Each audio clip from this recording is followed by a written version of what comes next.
Ready? Start.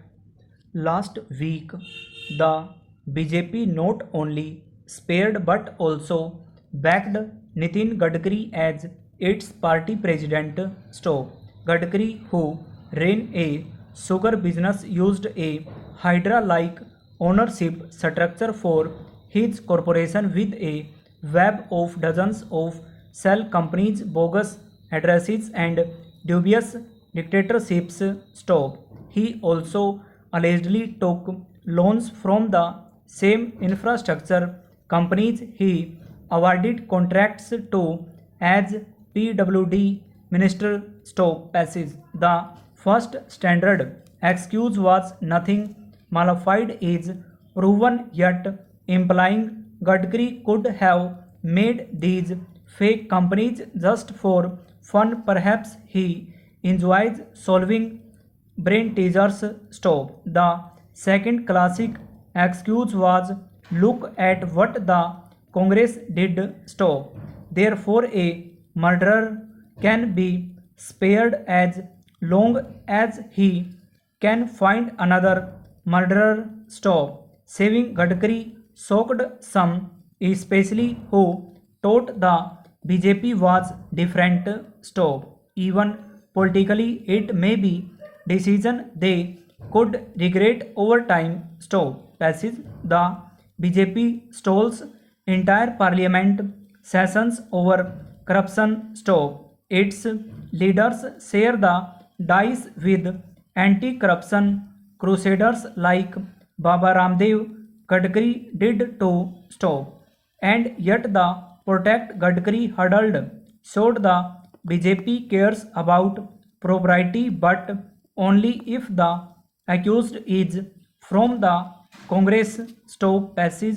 Gadkari also found support in the RSS, BJP's backbone and self-styled protector of Hindu Dharam. Stop. The RSS website claims its vision is working towards Bharat's national glory based on the noblest values. Stop.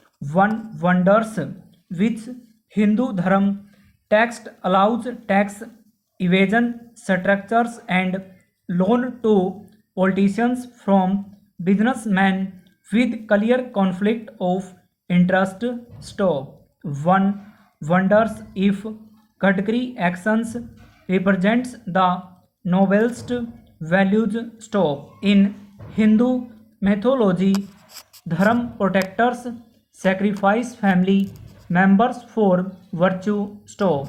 Here the RSS did not take action against Gadkari because, well, he is their alumnus and one of their own. Stop. Passage.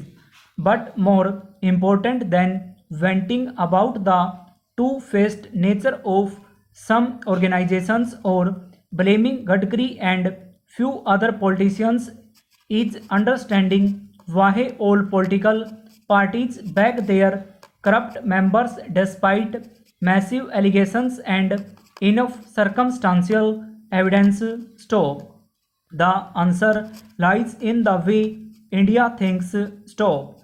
While it is easy to blame politicians, the fact remains that our politicians are not ethical because we are not ethical. Stop. Passage. The simple bitter truth is that the electorate just does not care much about financial impropriety. Stop. Sir, we Beaker moan and fuss about politicians looting us. Stop.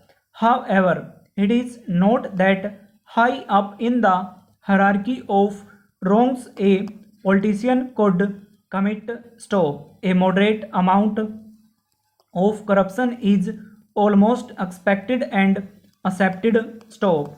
It is only when graft is done in an obvious, large scale and arrogant manner that Indians get somewhat upset, and that too for a short period of time. Stop. Do it, but do not be so blatant and rub it in our faces is what we seem to be telling them. Stop passage, tax evasion, dubious accounting, and shady friendship are almost seen as natural behavior for an Indian businessman. Stop. We do not see it as crime. Stop.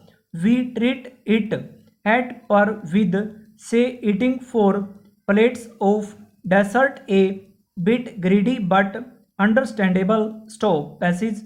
Until we as a society really feel graft, unethical behavior, and nepotism are huge problems and start to truly care about all of it, politicians will not change. Stop. Take for instance an hypothetical situation. Stop.